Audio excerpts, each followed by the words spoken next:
So hello there, my name is Andrew Sweeny, and I'd like to talk to you today about a few things. Primarily, I want to put in my 2 cents worth about the Sam Harris, Jordan Peterson debates. And I haven't made a video for a while because mostly I think my strong point is writing rather than communicating in this fashion. But that doesn't mean I don't want to try to experiment with this medium and really learn how to speak in front of a camera, because it's not an easy thing to do. So thank you for your patience. I've got a new microphone. I'm going to try to make podcasts. I have a few conversations coming up with some very interesting people. So if you like this, feel free to support me on Patreon, so that I can make it much more professional and slick and fun and all that. So firstly, I'd like to share some of my thoughts about the bootlegs, right, of the Jordan Peterson, Sam Harris debates, okay? And I've written 3 articles on Medium about it, and I've been thinking about this sort of thing for years. And I'm thinking about this phenomenon of the new atheists, why they're extremely compelling to a lot of people, and why I think ultimately they're wrong. Wrong while being right about a lot of things. So that's my position. That's where I take my stand. The person who I think so far has articulated this most interestingly is Jonathan Pageau on his YouTube site, The Symbolic World, where he, like Jordan Peterson, talks about the fact that we live in a symbolic universe as much as a materialistic, concrete one. Okay? So, Jordan Peterson has a very interesting take on religion, and it's a very novel one, and it's not, strictly speaking, I don't think, theological. He doesn't speak that much about belief in God, and he doesn't try to prove the existence of God in any kind of theological sense. He talks about God in terms of its psychological primacy, you could say, in our world. So he's tried to talk about religious axioms from a psychological point of view. And sometimes he dips into metaphysics. But most of the time he talks about neuroscience and myth and this whole rich literature and the psychological themes of this literature, and why, let's say, the archetypes, okay, of Christian archetypes and the archetypes of ancient religion in general are not only deep, they're absolutely essential. On the other hand, he does this without necessarily any kind of membership to any church or dogma or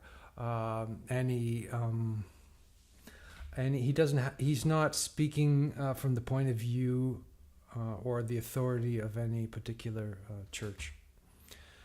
So that's kind of interesting, and it interests me because much of the books on his reading list are books that I read as a young man. Nietzsche, Dostoevsky, George Orwell. These kind of books I was passionate about as a young person. And I also felt very that what was happening in the universities was somehow separated from my real interests, which were those particular writers, especially Carl Jung. Because Carl Jung very quickly changed me from being an atheist into being someone interested in religion.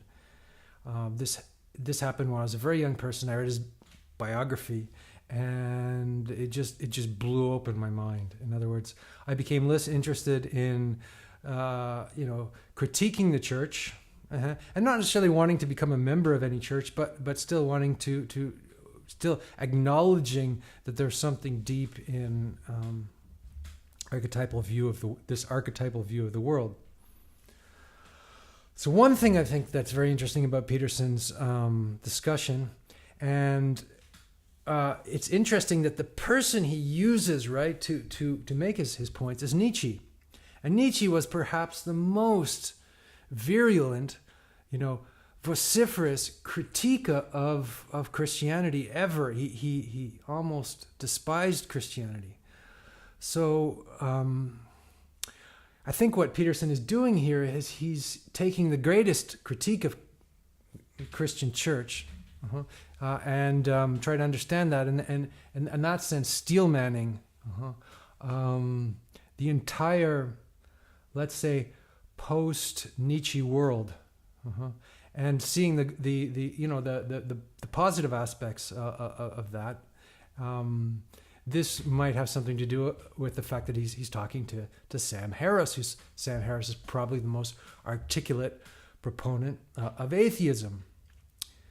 Even though I will argue over and over again that Sam Harris has a somewhat suspicious kind of position, which he has one foot in religion and one foot out of it.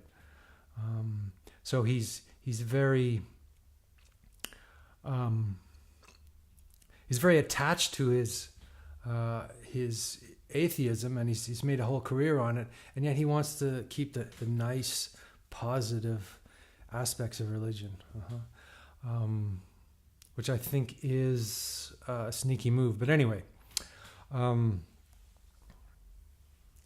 the interesting thing about Peterson's discussion of God is he's trying to actually think through it, right? He's not just accepting it on faith.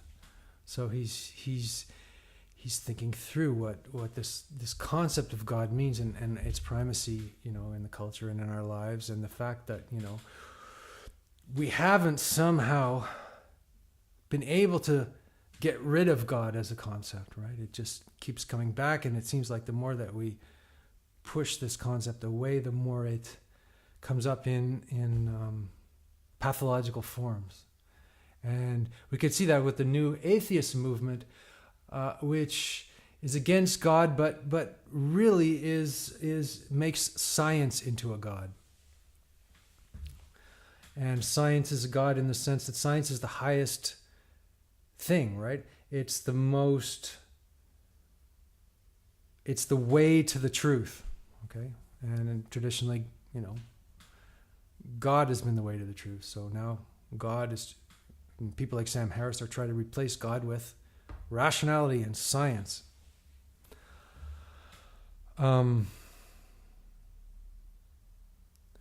On the other hand, people like Peterson and John and Paggio argue that the logos, right, or the word, or logic, or the original impulse of human beings to, well, Peterson says, make habitable order from chaos, is actually where science and empiricism and rationality sprung from.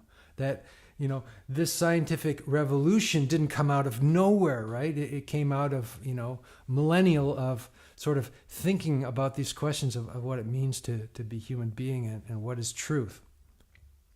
Of course, science as we know it didn't exist when the Bible was written. And the Bible, it was I guess, and other stories and traditional religious stories were, and still are, in some ways, about value, right? And not about objective fact, about what matters. And these little stories, right, contain a kind of wisdom that is that reveals itself through time. And there's sort of no bottom to a story like Cain and Abel, or the Genesis story, or the Christian story. These stories and other stories in different religions contain perennial, truths. And they're not the kind of truth that is precisely dogmatic. It doesn't say, this is the way it is. It says the fact that it's in the form of a story means it's in the form of an exploration. It's a journey. It's not a final answer. And that's why it's worthwhile, whether you're an orthodox believing type of person, or just an intelligent person, to become literate in the Bible and other great stories, because these stories are foundational, and I think that's pretty hard to argue with, but people, of course, do. So I've exposed myself, since I'm not a pure Christian, although I feel a real affinity to the Christian religion, to different sorts of interpretations of the Bible and of Christianity, and one in Judaism interests me somewhat, and I find it rather similar to Peterson's view, and so I just want to throw this out there. I was listening to this sort of very non-orthodox, wild kind of Jewish mystic, and he was saying that in Judaism there's this idea that we have to save God, right? And it's a very different idea than the Christian idea, where God is this perfect, being that we have to, imitate. Rather, that the human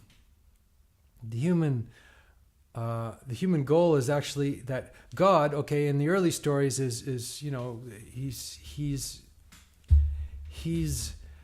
he behaves in ways that are brutal, right? And he's not necessarily compassionate, and he perhaps hasn't become. Perhaps the fact that he has created man says something about God, right? Because man is such a flawed creature. Therefore, is God flawed? Maybe God is actually schizophrenic. So this is one interpretation, which might seem sort of wild, that the God it's a crazy God, and it's human beings' job to heal God. But I find that's somewhat similar to Peterson's view that, we need to take responsibility rather than just sit around and wait to be saved. And I think this also has something to do with a tradition that I'm more familiar with, Buddhism. And I think Buddhism is much more about, liberation through practice than waiting for grace. But of course, both those things are important, grace and liberation. So grace would be, what would grace be? What's a definition of grace? A definition of grace is simply, you could say that the fact that, there's words coming out of your mouth, the fact that, the color red, the fact that there's this world of potential and beauty around us, okay? And we can align ourselves with that, and that's grace. So there's grace, and then there's, responsibility, which means, unlike what Sam Harrison says, he makes this sort of argument against free will, that, there is some sense that it's our job to align ourselves with the deeper archetypes. So, and what are archetypes? It's a good question, because are they the same thing as Platonic forms, for example? I think that Peterson's definition of archetypes is very interesting. He said archetypes are limits. They're a limit. They're some kind of ultimate potential that you can't go any further than. So, for example, Satan is a limit of evil, it's like pure evil. It's the archetype of Satan. And then the archetype of Christ is the archetype of the self-sacrificing hero that is only love, right? So we have these. You set up these ultimate possibilities, and then you, as a human being, exist within that symbolic world of possibilities, right? You have the possibility to fall very far into hell, right? If you started to snort cocaine on a regular basis, you could fall into hell, right? And if you dedicated your life to helping other people, you might find you have discovered a world of incredible, meaning, which is like the kingdom of heaven, or which is like the city of God on the hill, or whatever you want to call it. Okay, so Peterson's argued that this God principle is essential, regardless of our beliefs, right? That we need this higher view, or we need something above us.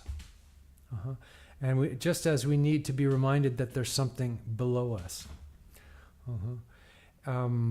It's like, I was thinking about this, you wouldn't want, if you went to a court of law, you wouldn't want a judge, right? You wouldn't want this person to be responsible for your fate if you've done something bad. You would want something higher to be responsible for your fate. You would want the law, right, to be responsible for your fate. If it was just human beings without any higher principles, we'd probably just tear ourselves to pieces, it would seem.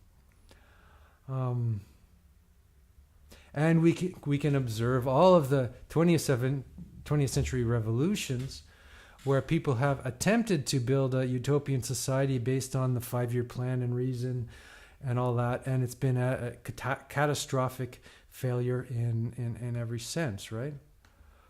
And even before that, in the French Revolution, the idea was that this archaic superstition, that revolution, that religion had to be totally destroyed. And so somebody told me that where I live in Paris, there was a time where, the neighbors were complaining because there was so much beheading going on, and this beheading is an interesting sort of metaphor, right?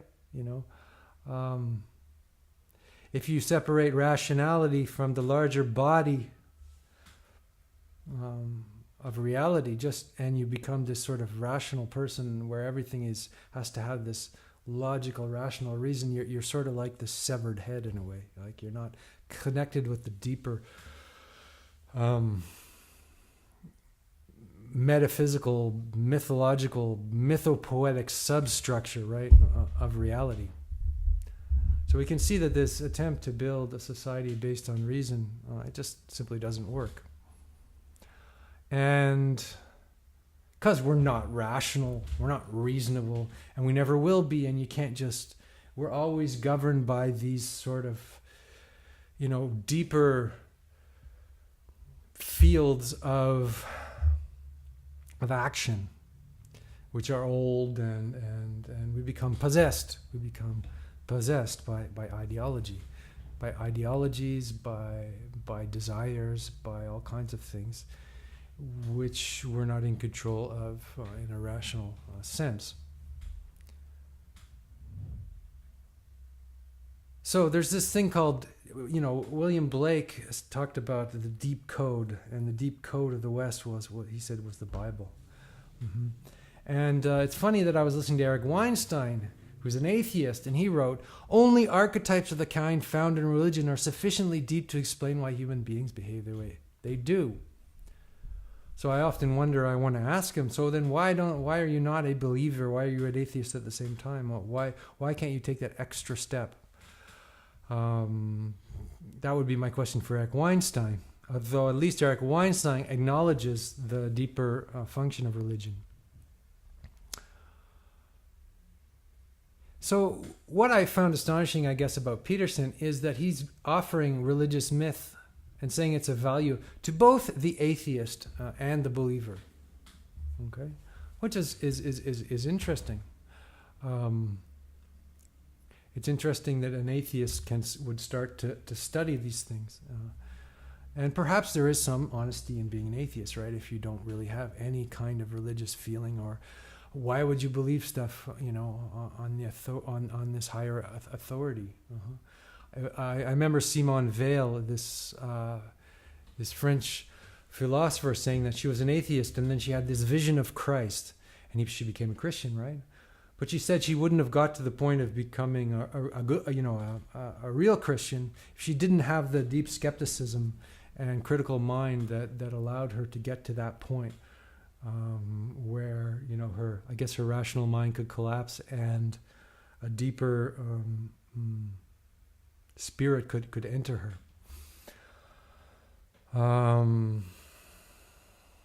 When I hear Richard Dawkins scoff at the idea there are fairies in the garden, I want to say,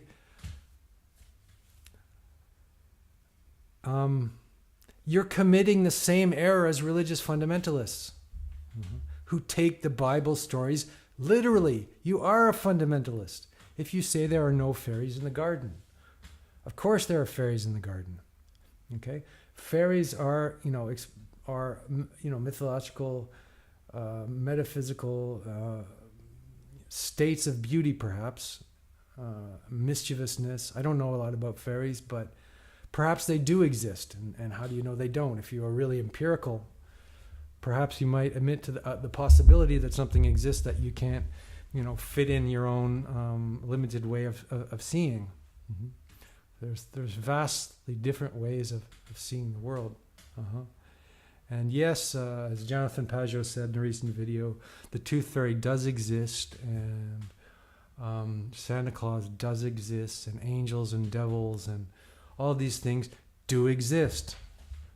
In what way they exist is a very deep and interesting question, which I won't talk about here, but at least we could say that they exist in the sense of metaphor, at the minimum. So metaphor, symbolic truth, okay, non-material truth, love, for example, okay, it should not be conflated with the observation of objective facts, okay. We need to observe objective facts that to function, but it's certainly not the entire spectrum of human experience, and it's a very limited part of it. In fact, we live in the world of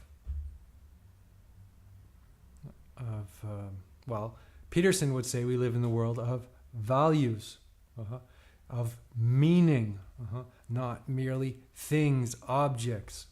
Okay, the word ration means to cut things into pieces, right? We ration things into pieces. This is what we do with our left brain.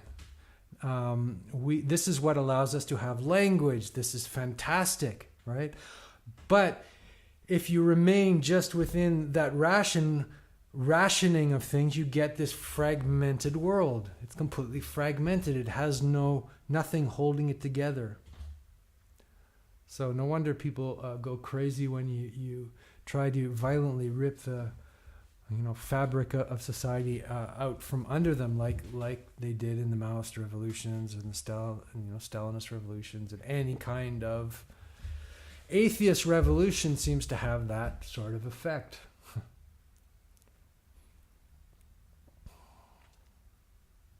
That doesn't mean there is not some kind of authentic atheism. I think there is. But the angry atheists are fundamentalist, fundamentally. They really are. They have this belief in rationality. They have this faith in rationality. They have this view of the world which just cannot be shaken. So anyway, I think also we could say that how do we find truth? Well, first we have intuition, we have conjecture. We don't really know where we're going. We enter out into chaos. So these stories like the warring brothers, the devouring mother, the tyrannical father, the quest for the Holy Grail, the hero's journey, all these are sort of, they don't spell everything out. They are sort of endless in how you can interpret them, and what they can reveal to you. The dragon symbolizes chaos. The fairy might symbolize the capacity of imagination. All these things have deep symbolic meaning. They don't come from nowhere. And they come prior to the articulation of rationality. They are brought to the world through symbols, and we live in symbols. Even when we say dog, a dog is just a symbol for something that is much more complicated than our mental image of a dog. It would make our brains explode, if we could really see how the totality of this thing called a dog. This is why people go nuts on LSD or whatever, because perhaps they get a glimpse into complexity. Dragons, fairies, dogs are real. And they're just as real as atoms, molecules, DNA. Perhaps they're even more real in terms of our actual lived experience. So in terms of the Christian story, it's interesting that one thing I've noticed about Peterson's discussion of Christ is he doesn't talk about Christ as a savior, but as a hero. And, usually you hear about Christ as a savior. I guess it's the same thing in a sense. But it's just another way to look at it.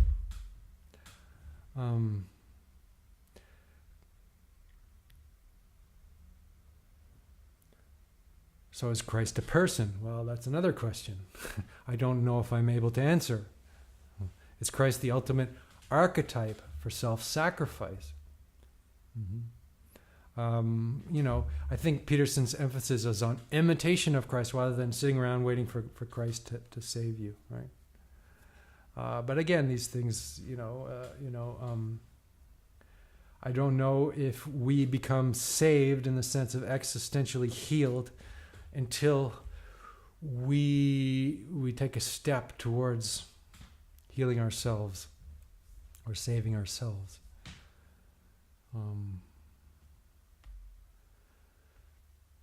So there's also an interesting fact, I think, in Peterson's writing is that he's a kind of secular preacher.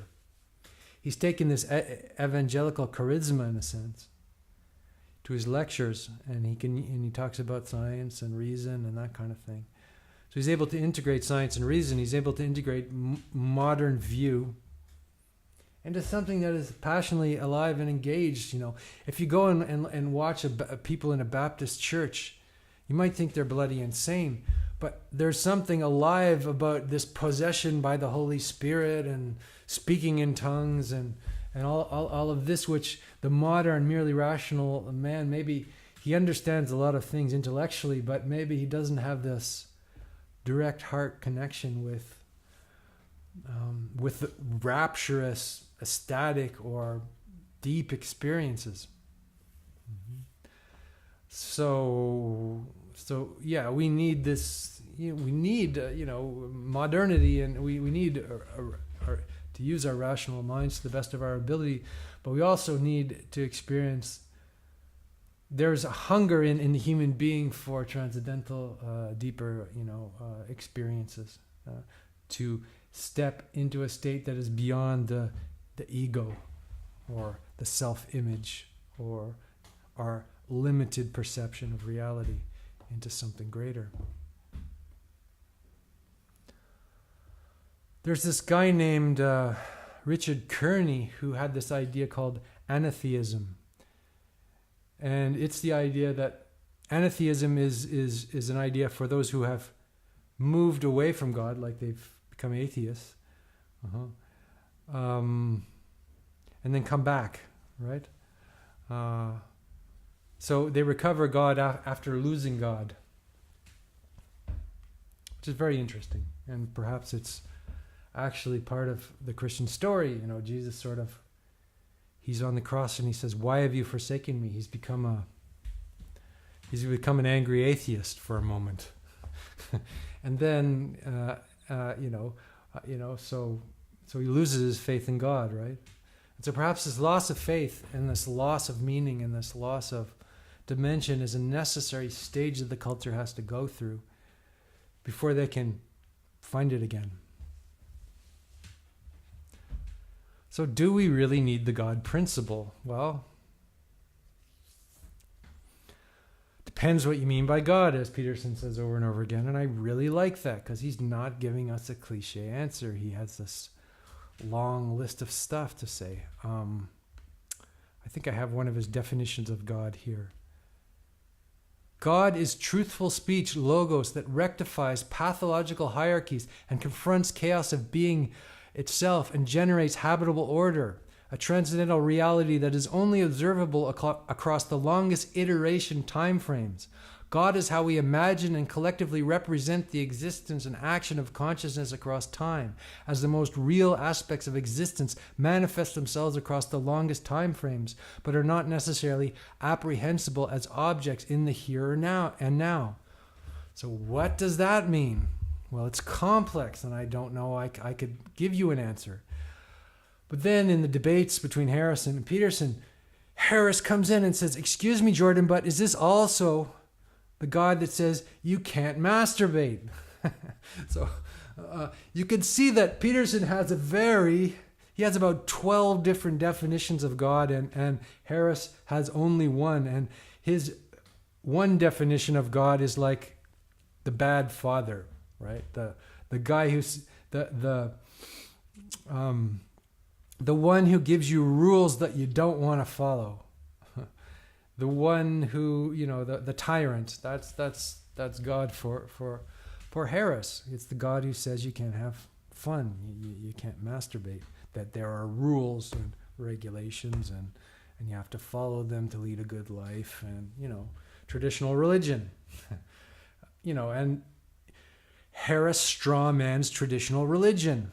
He takes the worst aspects of it and continually gives examples of Scientology, of ISIS, of Jehovah's Witnesses, of the Mormons, the bad Mormons, whatever, anything that, it's interesting. I was thinking that he's criticizing the new religions, right? And the new religions are usually religions that have sort of, been twisted by modernity, that by people who think that they can create their own religion, and Sam Harris is that kind of a person. He's the guy who thinks he can create his own religion, and his religion is about reason and love. That's what he says, right? Reason and love, right? But reason and love, is that's really the two wings of logos and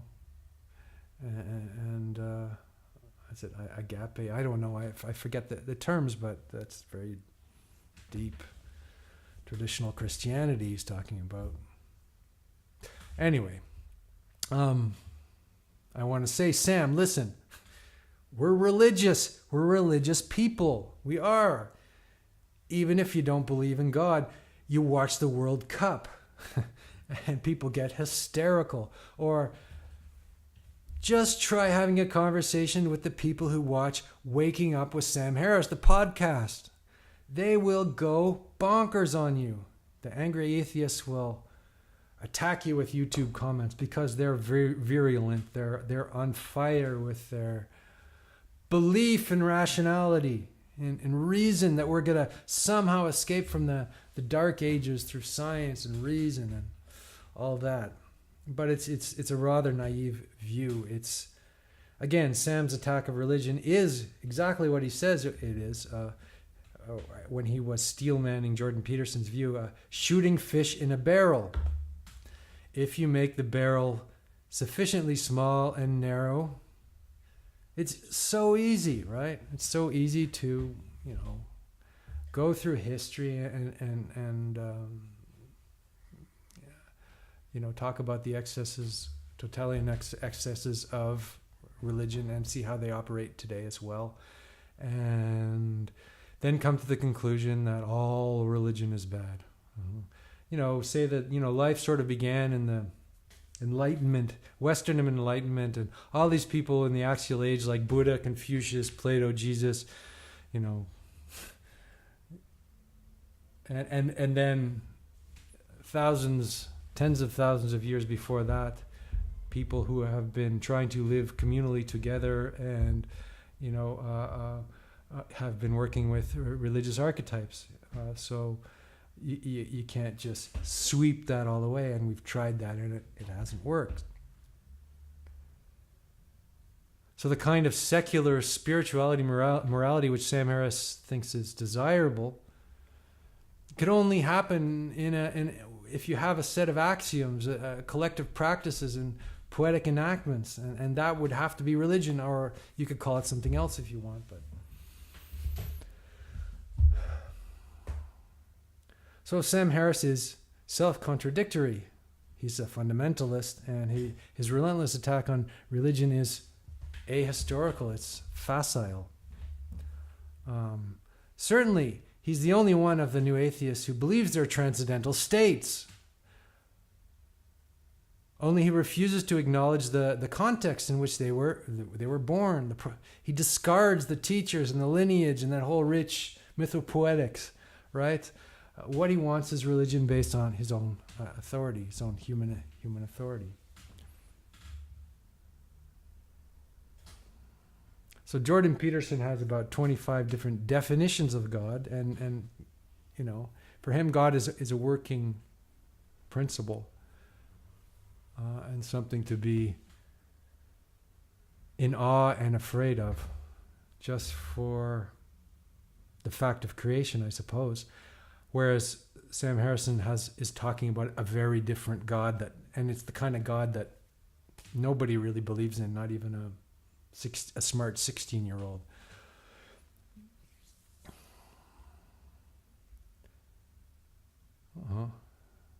So we agree with Sam that it's worth attacking biblical literalism and fundamentalism. And everybody knows that, maybe these laws from the Iron Age, the hand chopping and all that, we don't want that. We want to be able to criticize that. And we know that religion has its pathologies. But, science also has its pathologies. It has its hydrogen bombs. So we need to go beyond both this literalism in science, right? There's only things, and this religious literalism where you interpret, the Bible in an extremely literal way, right? It's, you throw away evolution and all that we've learned in the modern world. My thesis, and what I've understood about having thought of this for some time, is that the new atheists have created a religion unconsciously, but it's a religion. They talk about being saved by reason. They have martyrs. They worship martyrs. Christopher Hitchens, Galileo, whoever.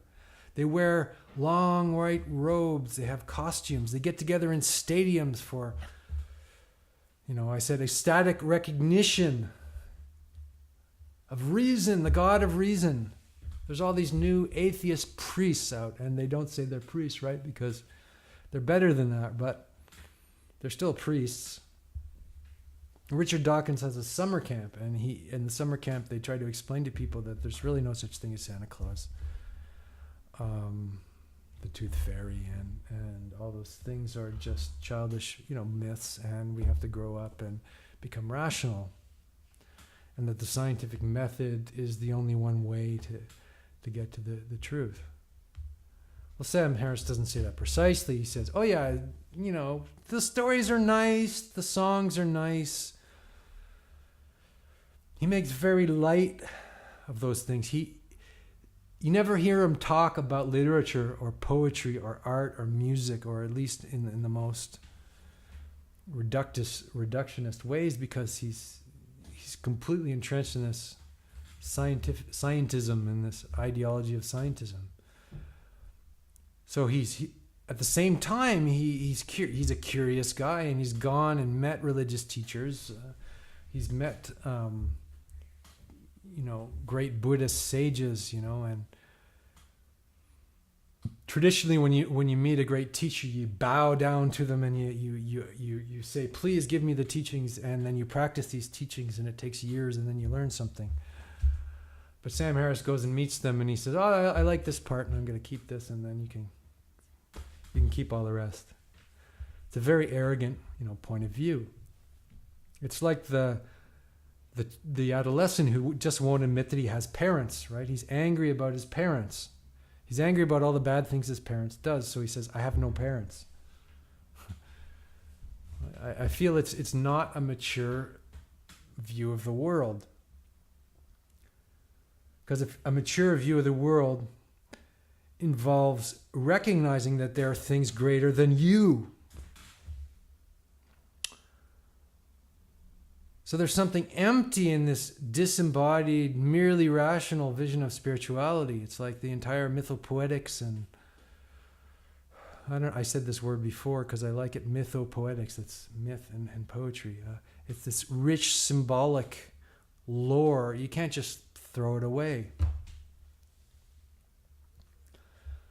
Meaning has always been the realm of spirit, right? Not the realm of measurement, not the realm of numbers, not the observation of physical systems. That belongs to science, and science is fine. I have no problem with science. But to reduce religion to scientism strips the poetry and the spiritual endeavor, and you just have techniques, meditation techniques. That's what Sam Harris, teaches. We have to meditate, right? Meditation techniques.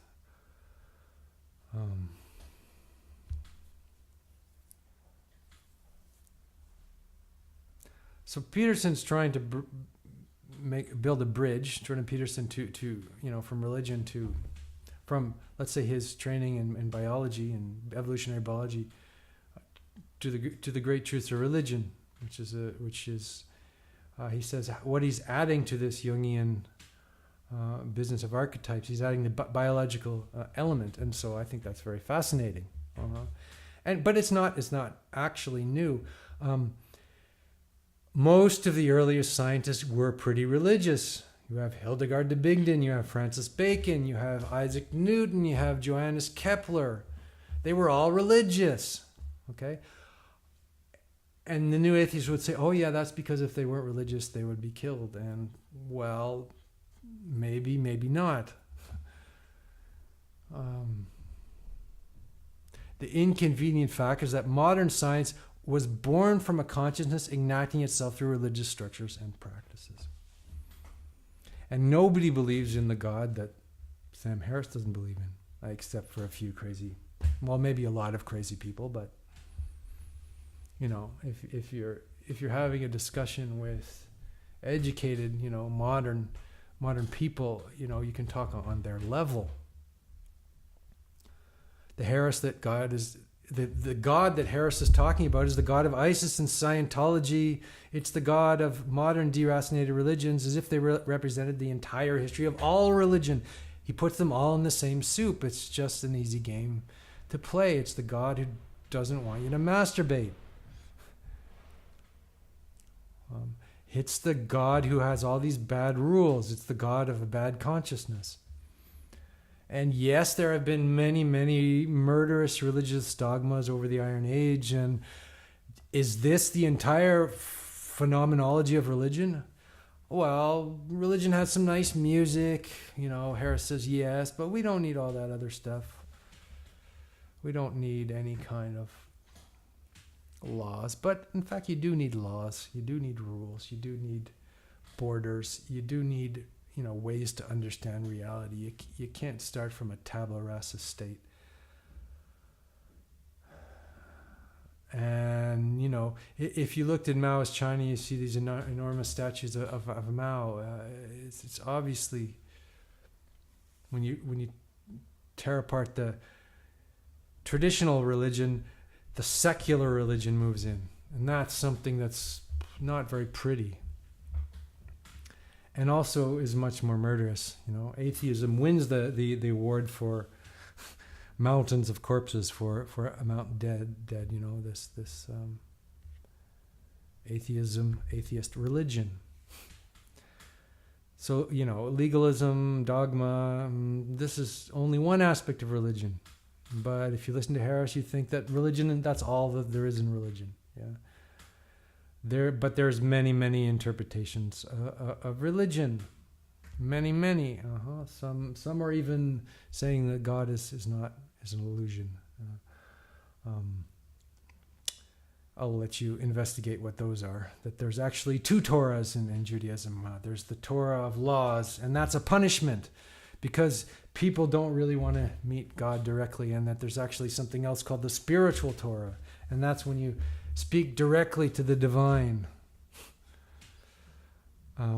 There are ideas like that. There is an exoteric, an outer part to the religion, and an esoteric, an inner part to the religion. And there are levels of esotericism. There are different levels, and it's vastly complex and deep. So maybe we need some laws to help govern our society, like, don't masturbate, too much. You might become a bit depraved. And, we need laws, like we need traffic lights, otherwise people crash into each other. So there are laws, and some of these laws are a bit archaic. And it's unfortunate. But that's not all there is to let's say, spirituality and religion. Religion, yes, it can be a deadening, formal, monstrous force. But it can also be an enlivening force. It can also save people. It saves their souls, It's like religion, the function of religion is, in many ways, to save people from themselves, from their own egomania. And if we don't have that, then how are you going to save yourself from yourself? Sometimes your rational mind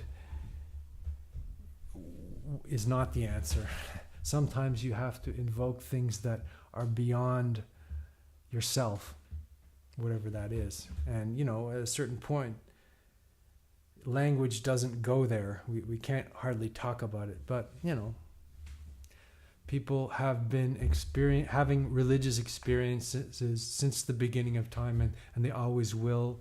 And these experiences are usually described in poetry because they can't be described in words. They can't be described through logical systems of analysis.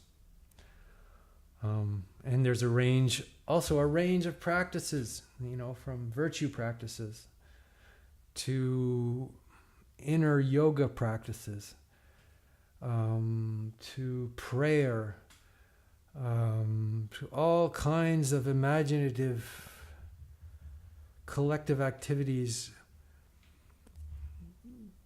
to invoke and invite divine forces into human beings. And if you look at the best, I just thought of basketball for some reason. Human beings are capable of nearly divine activities, and they're also capable of the most terrible demonic activities. So I think the idea of God and the devil is appropriate and accurate on a metaphorical level, at least. So when I was practicing Zen, I had a Zen master, and he asked me this thing. He gave me this koan, and koans are sort of riddles you have to answer, but you don't answer them in a rational, intellectual way. You have to answer them with your whole being. And he asked me, "Where's God?" So he wasn't trying to tell me to draw a picture, although maybe if I drew a picture, maybe the divine could be present in that. But he was posing that as a koan, as a question. I think Peterson does that. I don't think he gives us a dogma to work with, which is quite refreshing, and I think it's driving people back into investigations of religion, and that's great. It might even be driving them back to church. But the net effect, in any case, to me, is very good. So maybe God is like a Zen koan. Okay, maybe Peterson's God is somewhat koan-like. That's why he won't give you a definition, and he won't pretend to know.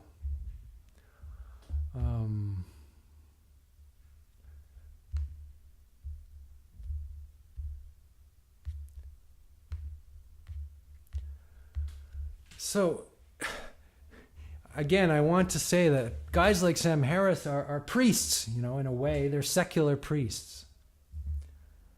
They're preaching to people, and they're offering this ark of reason, this vessel, this holy vessel to protect us from the flood, right? And they're warning us, the waters are rising. And we need to believe and have hope and rationality, and reason is the good news, and we could get illuminated and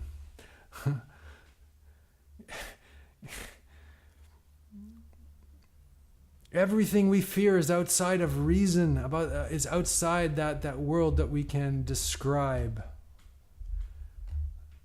They're building the church of rationality.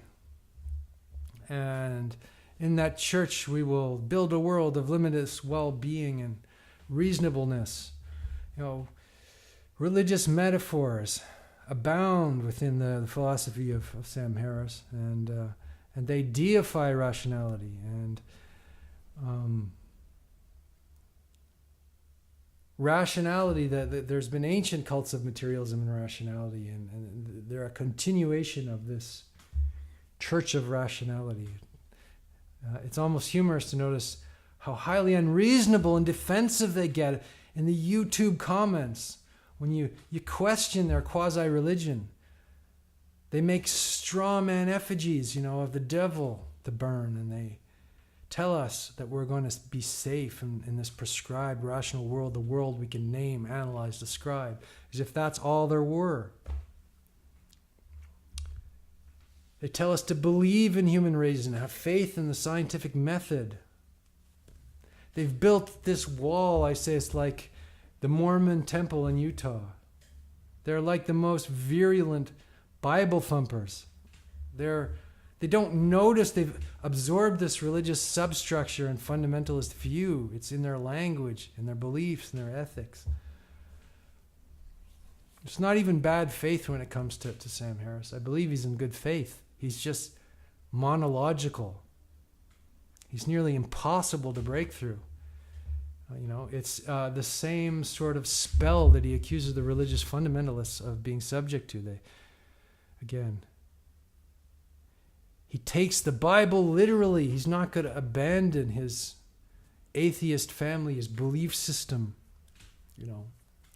Some people need Jesus for security, but we could replace Jesus with science, according to Sam Harris. Science is the highest, the most important, the most meaningful. We have to have faith in it. Science is Jesus. Sam Harris goes and dips his toes in the waters of mysticism, but remains there in the shire or his hobbit hole of ideology. There's a hysterical need for order and control in his thinking. He bulldozes over any nuance. He'd like the world to be reasonable. Good luck with that. He'd like the world to be less religious. Well, that's too bad, because man is religious by nature. Even the ardent atheist. Even atheism has its religiosity. Rather extreme these days. And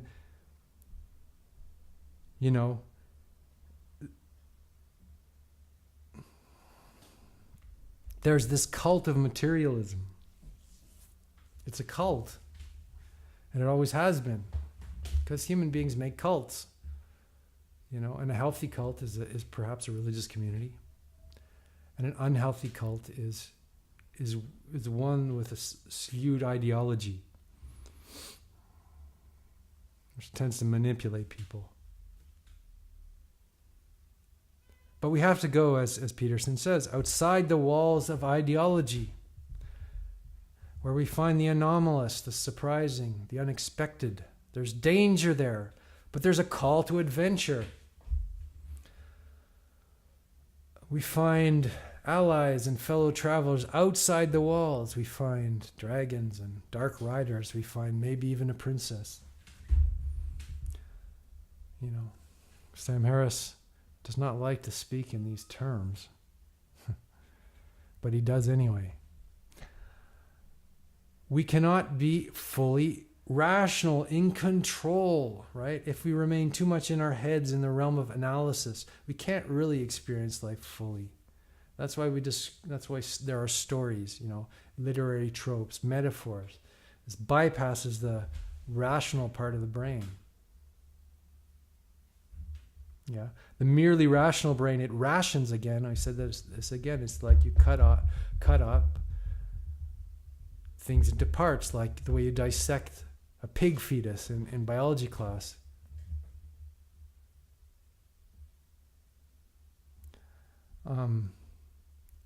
Our left brain, language-oriented rationality is necessary for mapping. But do you want to make a map as big as the world? Do you want everything to be within the domain of rational analysis? We're not saying that rationality is not important, essential, that we don't need to sharpen our intellectual, rational, analytical mind. But the heart has its reasons. So do the guts. We have embodied modes of understanding: art, music, literature, dance, religion. Mere rationality is a fear-based philosophy. And fear leads the mind to the most elaborate crystal mind palaces, but which are easily blown over by a strong wind. And doesn't this faith and rationality fall apart in difficult circumstances? We believe we're pretty rational until something serious happens, when somebody dies or when we're dying. When we're faced with this ultimate uncertainty, we need ways to reach for resources beyond just our merely rational mind, This is what this dark night of the soul reveals to us, that in this fragmented mental landscape, that we wander through in the direction of something more whole. Our empire of dirt is the inanimate world of merely mental constructs, severed from the world of feeling and actions. And religion, myth, and story are intermediate sense-making modes, threshold. There's this journey to embodiment in religion, it's told in mythological, poetic terms. Ulysses, the Inferno, the Bible, Alice in Wonderland. These are all mirrors for reality. They're strange because they accurately represent the phenomenology, of our experience more than any microscope can.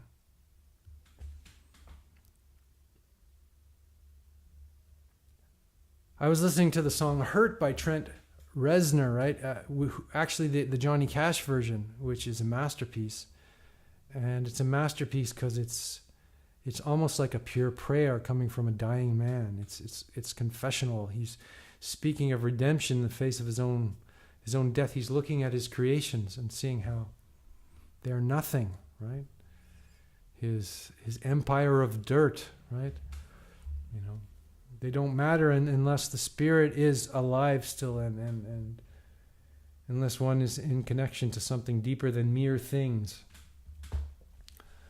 So such religious questions are not the domain of science, they're the domain of philosophy and religion.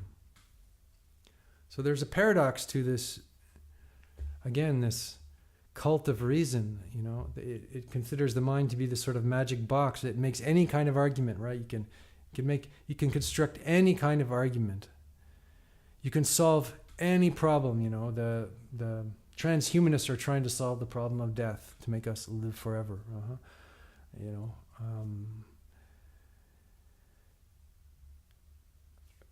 But the trouble is, there's always a miscalculation somewhere. You can't order life to your will. Things happen beyond our best intentions, and even scientific discoveries, which begin in the intuitive mind, right? They begin in the intuitive mind. So even they come from some kind of leap of faith, some kind of unreasonable intuition. And where does that come from? We don't know. So I seem to have to repeat again that I'm not against rationality, science, logic, clear thinking, or saying that they're not indispensable. There's just a limitation to rationality in isolation, and there are other modes of knowing rather than merely conceptual ones. So when the floods of irrational experience come, the rational mind it might not be able to help us. So actually the wild visions that you read in the Book of Revelations or the Tibetan Book of the Dead, or these crazy texts, right? They're actually a more phenomenologically precise description of our experience than we'd like to believe. There's a phenomenological precision there. The rational mind can provide reasons and explanation from things, but these unreasonable images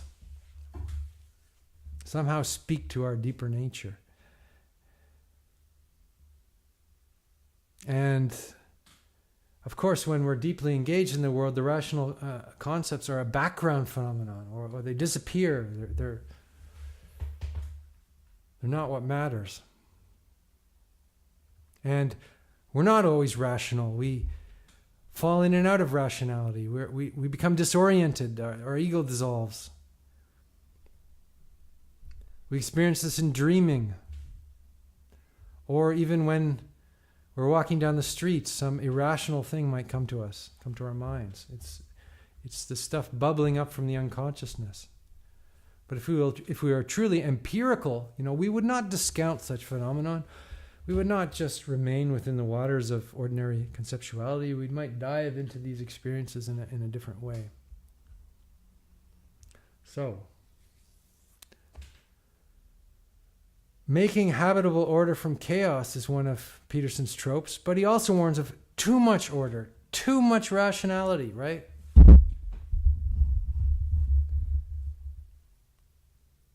The French Revolution was an attempt to try to bring logic and reason to the world. But this logic and reason was represented by this vicious goddess who severed all these people, So we have a world of headless people.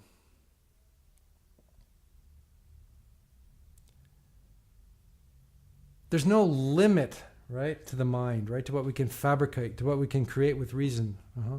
And we can reason the most terrible atrocities, right? The example Peterson uses is from Crime and Punishment. Or is it Notes from the Underground? No, Crime and Punishment. Yes, Crime and Punishment. So the main character, Raskolnikov, I think he's called, he has perfect reason, absolutely perfect reason to murder a woman. But somehow that's not right. Somehow he's become a victim of his own rational mind. And this makes him he's not seeing the whole picture. And the whole picture is there are consequences and there are forces and there are things in life which we cannot put into our box of reason. So this is my critique of Sam Harris, is he wants to put everything in the box of reason, but everything won't fit in that box.